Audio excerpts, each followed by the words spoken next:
दोस्तों नमस्कार। News 7 India में आपका स्वागत है। मैं कमल कुमार। प्रधानमंत्री नरेंद्र मोदी ने सोमवार को 22 जनवरी 2024 को अयोध्या में भगवान राम की मूर्ति की प्राण प्रतिष्ठा समारोह में आए लोगों के सामने दिए अपने भाषण में कहा कि हमारे राम आ गए हैं। रामलला अब टेंट्स में नहीं बल्कि दिव्य मंदिर में रहेंगे। और विस्तार से जानने के लिए न्यूज़ 7 इंडिया से जुड़े रहें। यदि हमारा वीडियो अच्छा लगे तो लाइक, शेयर और सब्सक्राइब जरूर करें। आपका एक लाइक हमें मोटिवेट करता है। प्रधानमंत्री ने कहा कि आज हमें सदियों के उस दौरे की धरोहर मिली है। आज हमें श्री राम का मंदिर मिला है। गुलामी की मानसिकता को तोड़कर उठ खड़ा हुआ राष्ट्र ऐसे ही नव इतिहास का सृजन करता है। प्रधानमंत्री राम मंदिर को लेकर अदालत में के फैसले का भी जिक्र किया और कहा कि न्याय के पर्याय प्रभु राम का मंदिर भी न्यायबद्ध तरीके से ही बना है। राम मंदिर से जुड़े विवाद की ओर संकेत करते हुए पीएम मोदी ने कहा कि कुछ लोग कहते थे कि राम मंदिर बना तो आग लग जाएगी। ऐसे लोग भारत की सामाजिक विवेक को नहीं जान पाए। राम सिर्फ हमारे ही नहीं, राम तो सबके हैं। राम सिर्फ वर्तमान नहीं, राम अनंत काल है। ये भारत का समय है और भारत अब आगे बढ़ने वाला है।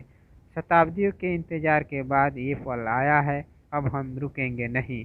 अयोध्या में भगवान राम की मूर्ति की प्राण प्रतिष्ठा कार्यक्रम पर दुनिया भर की निगाहें भी भारत समेत दुनिया भर के मीडिया में इस प्राण प्रतिष्ठा कार्यक्रम का विश्लेषण किया जा रहा है। कहा जा रहा है कि इस कार्यक्रम के जरिए प्रधानमंत्री नरेंद्र मोदी ने 2024 के लोकसभा चुनाव का बिगुल फूंक दिया है। इसके जरिए वो रिकॉर्ड तीसरी बार सत्ता में आने की कोशिश करेंगे। राजनीतिक विश्लेषकों का कहना है कि प्रधानमंत्री के भाषण में राम को आने की बात कहकर एक बड़ी पॉलिटिकल मैसेज की गई है। प्रधानमंत्री के भाषण के मायने समझते हुए वरिष्ठ पत्रकार शरद गुप्ता सवाल करते हैं कि क्या राम इससे पहले दुनिया में नहीं थे। पीएम ये बात बताना चाह रहे हैं कि राम को बीजेपी और आरएसएस लेकर आए हैं। ये एक राजनीतिक संदेश है जो आने वाले चुनाव को लेकर के दिया गया है। पिछले कुछ चुनाव में बीजेपी का ये नारा था कि जो राम को लेकर आएंगे हम उनको लेकर आएंगे। शरद गुप्ता कहते हैं कि इस कार्यक्रम से पहले जिस तरह की से संदेश देश भर में झंडे बांटे गए और भजन कीर्तन हुए, इससे ये मैसेज देने की कोशिश की गई कि सिर्फ बीजेपी ही हिंदुओं की एकमात्र रक्षक है, वरना तो यह मस्जिद होती और लोग गुलामी की जिंदगी जीते। गुलामी मुगलों की यानी मुसलमानों की। वो कहते हैं कि प्रधानमंत्री ने ये बताने की कोशिश की है कि बीजेपी की हिंदुओं की रक्षक है। कांग्रेस जिस तरह से तुष्टीकरण की नीति चलाती रही है, उससे देश में 80% होते हुए भी हिंदू दोयम दर्जे के नागरिक बने रहते हैं। शरद गुप्ता कहते हैं कि वो लोगों में हिंदू गौरव भरने में कामयाब रहे हैं और हिंदुओं की एक बड़ी आबादी इस भावनाओं में बहने लगी है। वरिष्ठ पत्रकार और राजनीतिक विश्लेषज्ञ विजय त्रिवेदी भी मानते हैं कि पीएम का भाषण राजनीतिक था। वो कहते हैं कि प्रधानमंत्री राजनीतिक पार्टी के नेता हैं और उनके भाषण में राजनीतिक संदेश तो होगा ही। फिर भी अयोध्या में दिया गया भाषण कम राजनीतिक है। विपक्षी पार्टियां डरी हुई है, इसलिए इसे राजनीतिक भाषण बता रही है और इसे 2024 के चुनाव से जोड़ रही है। वो कहते हैं कि इस आयोजन के जरिए मोदी पर हिंदुओं का रक्षक बनकर आगे आने की बात गलत है। प्रधानमंत्री ने राम को राष्ट्र से जोड़ने की बात की और है। वैसे भी पूरा हिंदुस्तान राम को राष्ट्र नायक मानता है। अपने भाषण को अयोध्या में राम मंदिर बनाने या राम जन्मभूमि आंदोलन में आगे ले गए हैं, जहां वो कहते हैं भारत में उत्कर्ष, उदय और विकास की बात करते हैं। वो राम को भारत की आस्था, आधार और विधान बताते हैं। विश्लेषकों का कहना है कि नरेंद्र मोदी ने खुद को इसलिए इस समारोह के केंद्र में रखा कि इससे वो एक साथ दो मकसद साधना चाहते थे। वो इसके जरिए राजनीतिक संदेश भी देना चाहते थे और इतिहास में अमर भी होना चाहते थे, क्योंकि 2024 का चुनाव भी उन्हें ही केंद्र में रखकर लड़ा जा रहा है। इसलिए बीजेपी सरकार की नहीं, मोदी की गारंटी की बात की जा रही है। इसी रणनीति को उन्होंने आगे बढ़ाते हुए खुद को समारोह के केंद्र में रखा है। शरद गुप्ता कहते हैं कि हिंदू वोटरों की लामबंदी के लिए पीएम ने यह दिखाया कि उनसे बड़ा हिंदू कोई नहीं है। उन्हें 3 दिन व्रत करने के लिए कहा गया था, लेकिन उन्होंने कहा कि 11 दिन करेंगे। अयोध्या में सारा पूजा पाठ कर्मकांड वही करते रहें, बाकी लोग मूक दर्शक बने रहें। भले ही कहा गया कि मुख्य यजमान अनिल मिश्रा होंगे, लेकिन सारा फोकस उन पर ही था, बाकी सब गौण था। हालांकि विजय त्रिवेदी इससे इत्तेफाक नहीं रखते। उनका कहना है कि मंदिर समारोह 2024 में एक में आइसिंग की तरह होगा। बीजेपी मोदी की गारंटी और मंदिर के उद्घाटन के मिलाकर चुनाव लड़ेगी। वो कहते हैं कि सिर्फ राम मंदिर के भरोसे बीजेपी चुनाव नहीं जीत सकती है। सारे राम भक्त बीजेपी के समर्थक नहीं हैं। अगर सारे हिंदू राम के नाम पर बीजेपी को वोट देते तो इसे कम से कम 80% नहीं तो 60% वोट मिलते ही। वो कहते हैं कि राम के भक्त को भारतीय जनता पार्टी का वोटर मानना ठीक नहीं है। ये भी नहीं कि भारतीय जनता पार्टी को इसका कोई लाभ नहीं होगा। जाहिर है कि फायदा होगा, क्योंकि बीजेपी ने 30 साल तक इसके लिए लड़ाई लड़ी है। तमाम हार जीत, कानूनी लड़ाई, संसद की राजनीति, वोट की राजनीति वगैरह के बाद भव्य मंदिर बना है। बीजेपी इसका फायदा क्यों न उठाए।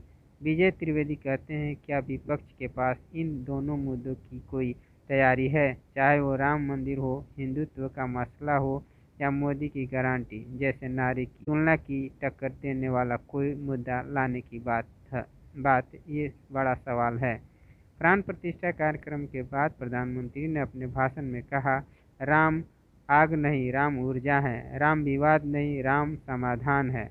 प्रधानमंत्री के भाषण की इस लाइन की अलग अलग व्याख्या की जा रही है। विजय त्रिवेदी कहते हैं, प्रधानमंत्री ने विजय से विनय तक की बात की। विजय के उन्माद में अमर्यादित होने की आशंका रहती है, लिहाजा प्रधानमंत्री ने कहा कि इसे राम मंदिर को विजय की तरह देखें, लेकिन विनय का साथ न छोड़े, मर्यादा न छोड़े। विजय की तरह दिखे तो भी विनय के साथ रहें, हम मर्यादित न हो। हालांकि नरेंद्र मोदी और राम जन्मभूमि विवाद पर किताब लिख चुके वरिष्ठ पत्रकार और राजनीतिक विश्लेषक नीलांजन मुखोपाध्याय कहते हैं, प्रधानमंत्री ने कहा है कि राम आग नहीं ऊर्जा है। ये वाक्य उन्होंने अयोध्या में राम जन्मभूमि बाबरी मस्जिद विवाद की पृष्ठभूमि को ध्यान में रखकर कहा है, क्योंकि इस विवाद के दौरान भारी दंगे, आगजनी और हत्याएं हो चुकी हैं। क्या ऐसा कह के उन्होंने लोगों को हिंसा न करने का मैसेज दिया है? उन्होंने कहा, अभी इस मैसेज के मायने समझने की इंतजार करना होगा। क्या प्रधानमंत्री इस मैसेज से वाराणसी या मथुरा और दूसरी जगहों के उन धार्मिक स्थलों पर बीजेपी और संघ का वो पुराना रुख बदल जाएगा जो अब तक चलता आया है? अभी एक बीजेपी नेता का बयान आया था कि काशी में 12, 16 या 22 मस्जिदों को ध्वस्त कर दिया जाएगा, उनमें मंदिर बनाए जाएंगे। वो कहते हैं कि क्या बीजेपी उनको बोलेगी कि आप चुप हो जाओ? क्या ये पल संघर्ष का खात्मा है या एक नए धर्मतंत्र की शुरुआत है? ये देखना होगा।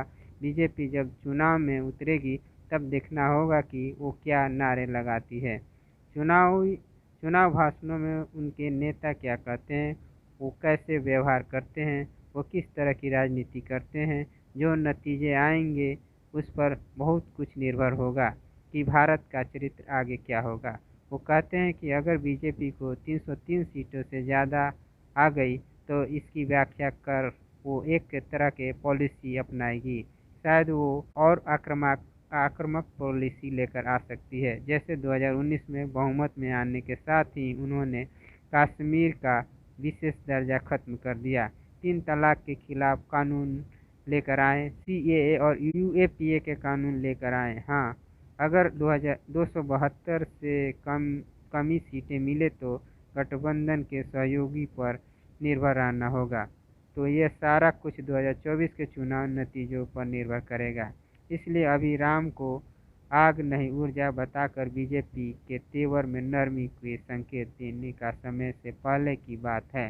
बीजेपी कितना नरम रवैया अपनाएगी ये 4-6 महीने के बाद ही पता चलेगा।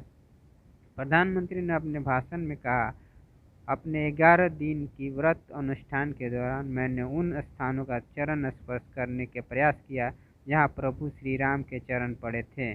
चाहे नासिक हो, केरल हो, रामेश्वरम हो या फिर धनुषकोडी। मेरा सौभाग्य है कि सागर से सरयू तक का यात्रा या अवसर मिला। आखिर पीएम मोदी ने अपने भाषण में इस यात्रा का जिक्र कर क्या संदेश देने की कोशिश की है। शरद गुप्ता कहते हैं कि जब से ये कार्यक्रम शुरू हुआ वो दक्षिण भारत के 10-11 मंदिरों में दर्शन करने गए, स्नान किया, सारा कर्मकांड किया, जबकि कर्नाटक को छोड़कर बीजेपी का दक्षिण में कोई अस्तित्व नहीं है। उन्हें लग रहा है कि 2024 के चुनाव में अगर बीजेपी को उत्तर भारत में कोई झटका लगता है तो दक्षिण में कुछ सीटें जीतकर वो इसकी भरपाई कर सकती है। वो कहते हैं कि बीजेपी दक्षिण भारत में अपना विस्तार करना चाहती है।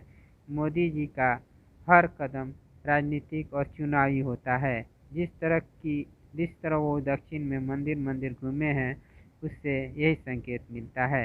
हालांकि विजय त्रिवेदी इससे इत्तेफाक नहीं रखते।